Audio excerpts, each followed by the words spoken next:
Tem aqui um bom amigo que está perto de mim. Esse é o Robson Pereira, eu sei que não é ruim. É filho de Pernambuco que mora ali no Bom Jardim. Oi,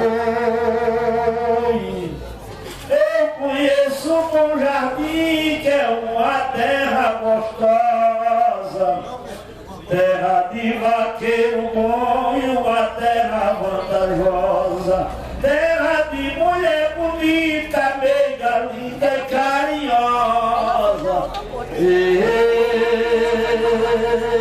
Alô? Valeu.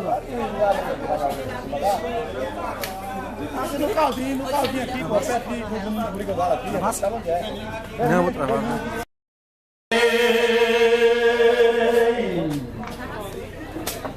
Estamos aqui.